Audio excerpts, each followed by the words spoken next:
Liberal leader Mark Carney back in Ottawa today to deal with the fallout of those new auto tariffs announced yesterday afternoon by U.S. President Trump. And Carney is suspending his campaign plans for the day and will be wearing his prime minister hat to hold a meeting of the Canada-U.S. Cabinet Committee in the Capitol.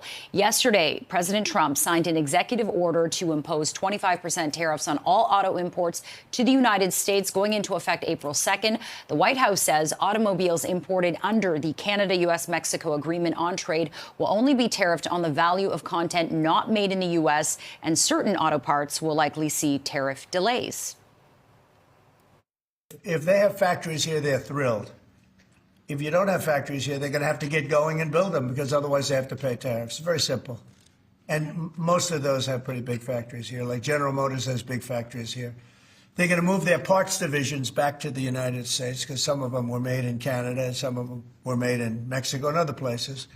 They'll be moving their parts division back to the United States in factories where they may be at 60% capacity, so they don't even really have to build too much of a factory. Okay, joining us now for more on this is the CEO of the Canadian Exporters and Manufacturers, Dennis Darby. Dennis, appreciate your time this morning.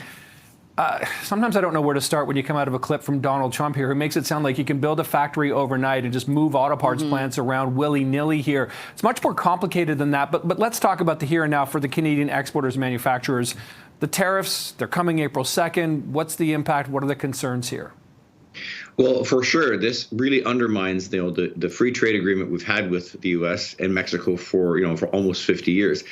The idea that today that you can easily look at a car or parts that and decide what percentage is U.S. or Canadian or Mexican. Up till now, we've moved tariff free, so the tariffs have been zero. So for the hundreds of thousands of workers in Ontario that work in this sector, whether it's in auto parts or auto manufacturing, we've worked as if the border doesn't exist. The parts are made where they're more efficiently made.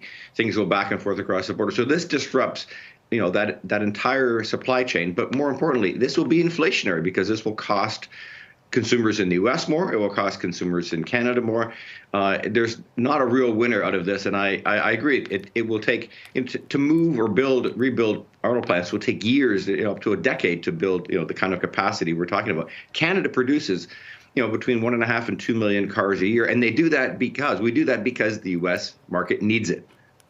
Yeah. And Dennis, how do you see this affecting, the overall pricing and cost structure for these imported vehicles and the parts that are made here in Canada?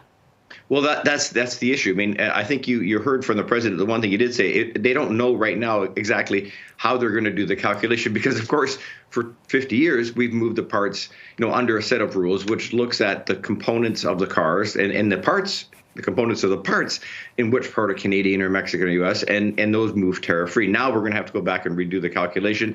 It's really not clear at this point, but it will have an effect on the auto parts industry in Canada, which in Ontario employs hundreds of thousands of people, and it will be inflationary. It will cost more because in the short term, you're not going to be able to move the plants. So what happens is now these parts will attract tariffs, and we don't know whether they'll attract tariffs every time they move back and forth across the border. But this will cost thousands of dollars more on cars made in Canada for U.S. customers.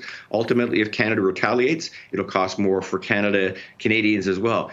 This is and this really undermines the trade agreement we've had. This is the wrong approach, and I think anything governments can do to try to convince America this trade agreement has worked. We have an integrated system. It isn't broken. A trade agreement that Donald Trump last time around said was the best deal or sort of like the greatest trade deal ever sort of reconstructed here. So you've got that to deal with. But let's talk about the reality. I saw Flavio Volpe yesterday in an interview saying he expects if this really does happen on April the 2nd or 3rd, which again, Donald Trump changes his mind, it seems on a whim sometimes, that we could see a week later a shutdown of the automotive sector here. What are we talking about then jobs-wise? Because Dennis, this goes beyond just the automakers. Right. So and what we're talking about there is if suddenly there's these 25% tariffs on parts going back and forth, well, companies may just elect not to produce right now. Yeah. So that would shut down a number of auto plants. There would be layoffs. Over 100,000 Ontarians work in the auto sector, and so that's not good because we've seen this before. We've had global crises. As soon as you start to where you have restrictions to the number of parts or components, things slow down. People get laid off temporarily. I think in the short run, that's what we were going to see. We're going to see some slowdown in production, and that always leads to more costs in the long term. Yeah, and then who knows what the future holds in terms of, are we going to be importing cars from other countries, and how the international scene kind of fits into this. So it really is it's unsettling, but it really disrupts what is a very, very efficient system of manufacturing cars and parts across North America. This is if he wanted disruption, he's getting it. Okay, that is Dennis Darby, CEO of the Canadian Exporters and Manufacturers. Thank you so much for your time this morning. Appreciate it. Thank you, Dennis.